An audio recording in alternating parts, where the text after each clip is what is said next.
afternoon, everyone. Once again, I'm Alfonso Magubat. I'm the DP or the IDDP coordinator at Key School, Manila. So this is a small school in Mandaluyong, and I've been working here for maybe 4 years already. So in today's session, we're going to be looking at inclusion inside the classroom and what it looks like today, my classroom, and the student who challenged me. So I'll be sharing a short story about technology and inclusion and how I got really interested in this topic. And the last part is examples of technology that support inclusion inside the classroom. So after sharing the story of my student, I hope to also be able to share some ways that I was able, or technologies that I was able to use inside my classroom that would help students who have different learning needs and learning styles. So I hope you're all interested, and let's get ready to start. So in the past, before I worked in Keys, I was working for a different school. This school was a normal school, and in the past we all know that that all students would go to this school and we would all have the same tasks, we would have the same abilities, and it would be very clear cut. And at the same time, we also know that there was a clear delineation that if you had a learning needs or special needs such as autism, blindness, speech deficiency, then you would go to a special school. And this is the current model, or this is the model that a lot of our schools still utilize today. However, after leaving my school, I moved on to a different institution that now has a mainstream program. When we talk about mainstream program, we talk about students both with the normal learning needs and those with special educational needs together inside one classroom. So there is no such thing as bringing them to a special school anymore, because in our school itself, we hope to be able to support these students with learning needs and capabilities in the same way that we would support any normal student. And now we begin to look at what inclusion means. So now that we're working in a mainstream school where all learners are catered to and are also addressed, we would now look at the definitions of learning needs and inclusions. So in one website, it says here, an inclusive classroom, both teachers and special education teachers work together to meet the needs of students. In another definition, it also regards students and individuals with disabilities and secures opportunities for them.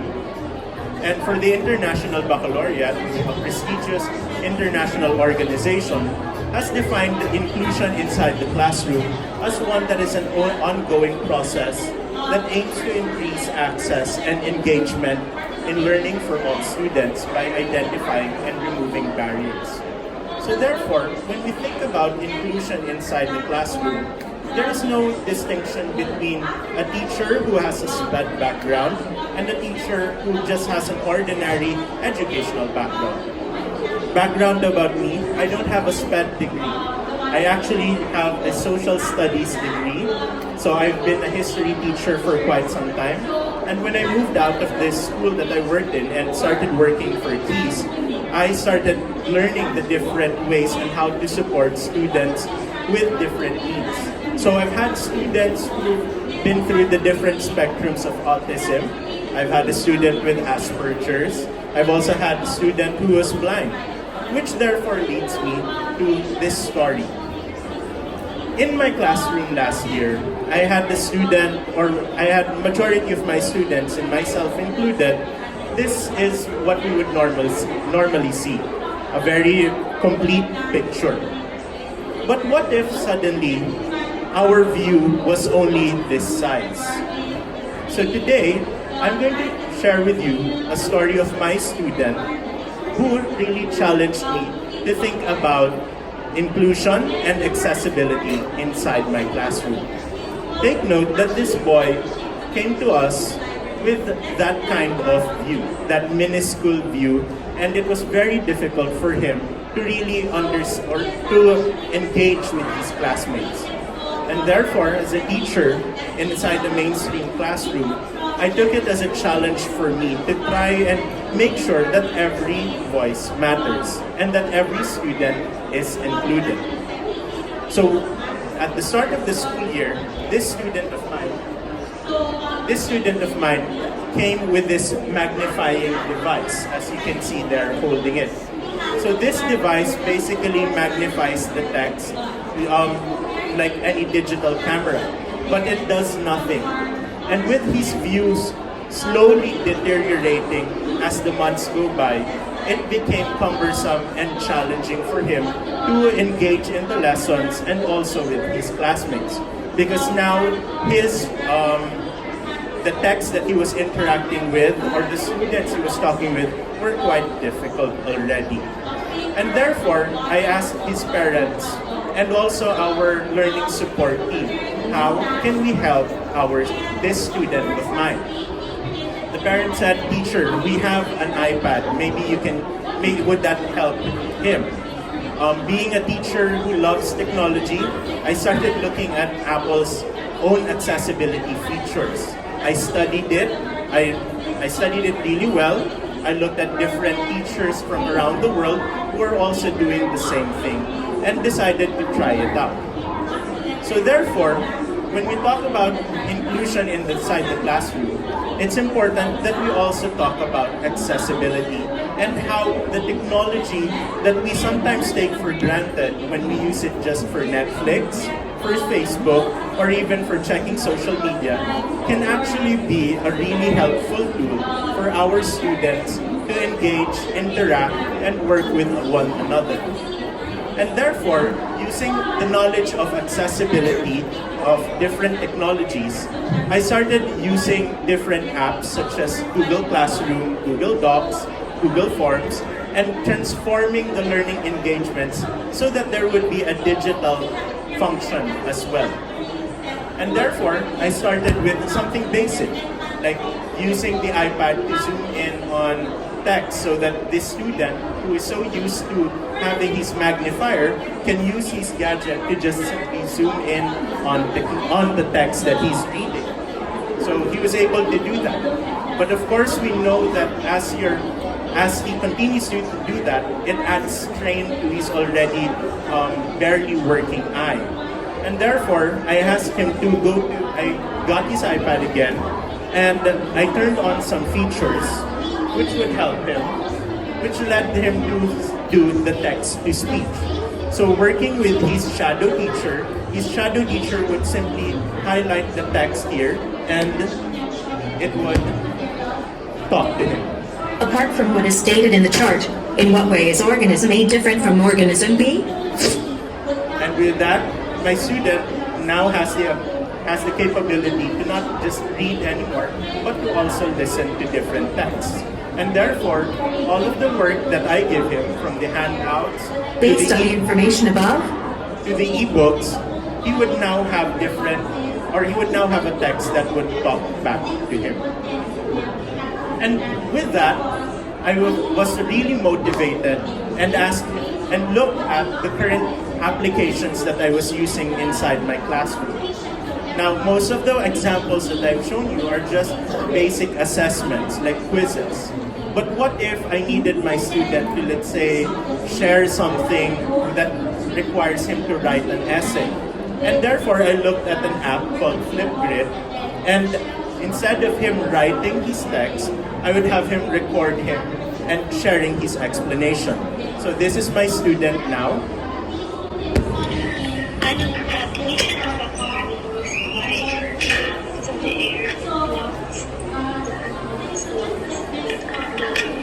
So my student is recorded himself sharing what he knows and understands about the topic and what he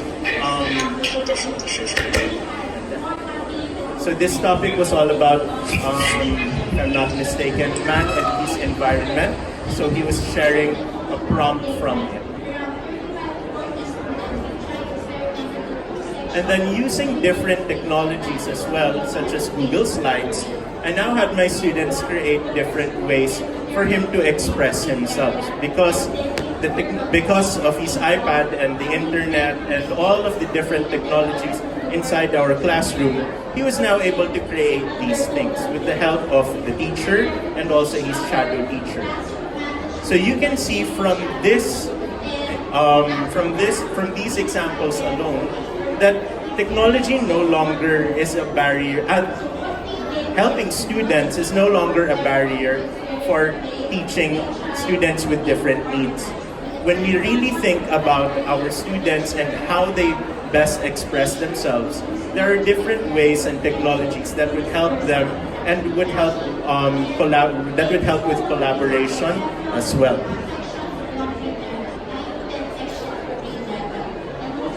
And so with different apps that help us, such as these apps here, we are able to create a classroom that is inclusive, that allows students to really maximize their learning.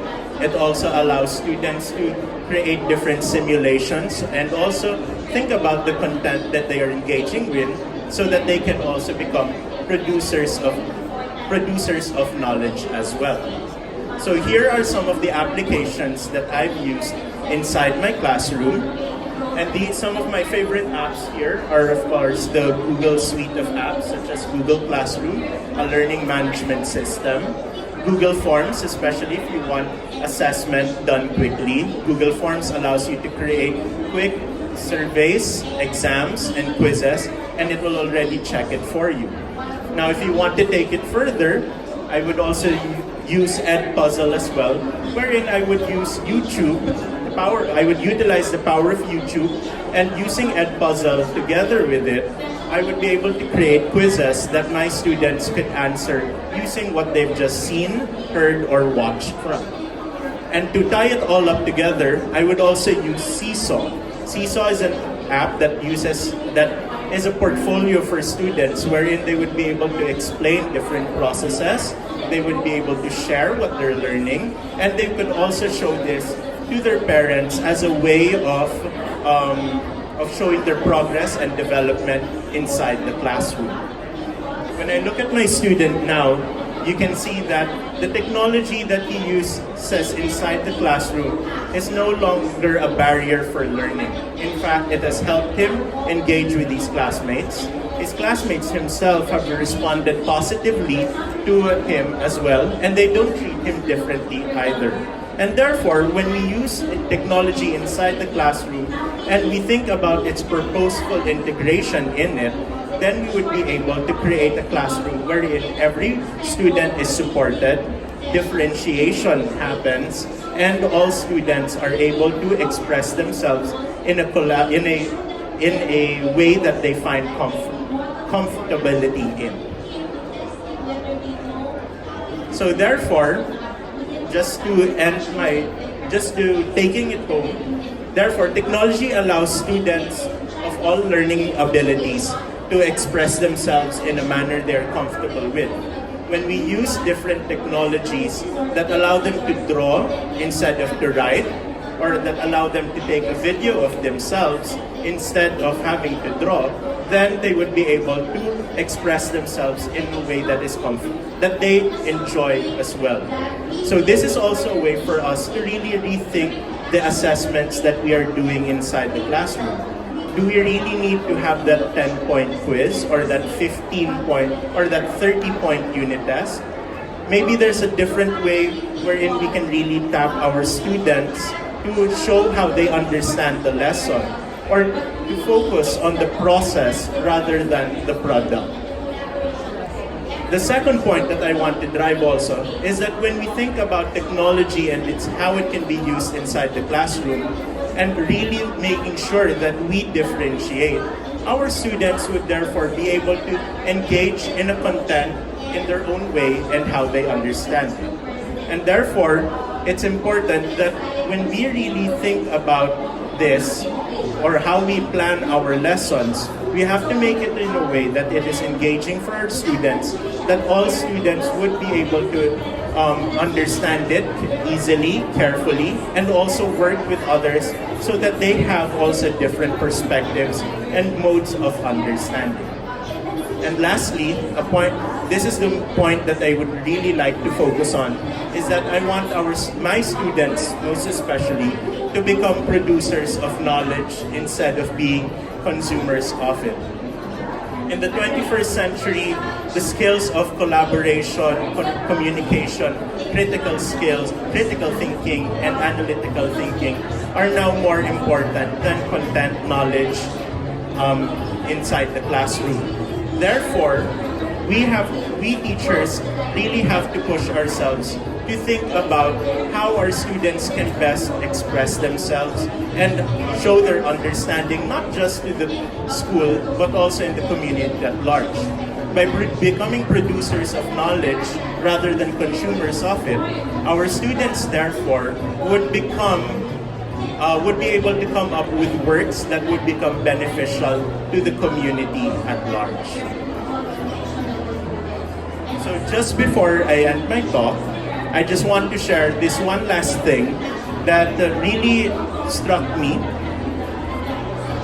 So here is a video from Apple that shows how accessibility features in our technology can really show off our creativity and really help us be expressive of ourselves. Beautiful video, no? So, just to end, when we really think about technology inside the classroom, let's not look at the tablet or the phone that our students are using as a distraction device. But it is now up to us to really think about how these technologies that we have inside the classroom can be used as a tool to make sure that all students will be benefited from or will be able to express themselves in a way that really makes them comfortable. Now going back to my student Enzo, when I was his teacher last year, his parents were really happy with the technology that he was using. They were amazed because they didn't know that his tablet was able to do all of those things. They were amazed that with the applications, when you really think about how it is utilized inside the classroom, the purpose behind it, the objectives of your lessons, and when used carefully and planned really well, they were able to see that Enzo was an expressive boy and that he was also a good communicator. He was also able to share all of his hobbies and interests, and he was able to share a story such as this with different people. Therefore, technology should not become a hindrance to teaching. It should not be used as a way to impress different people. But ultimately, it is important for us to look at technology as a way that will help the most important person inside the classroom, which is our students. So I thank you for listening to my talk.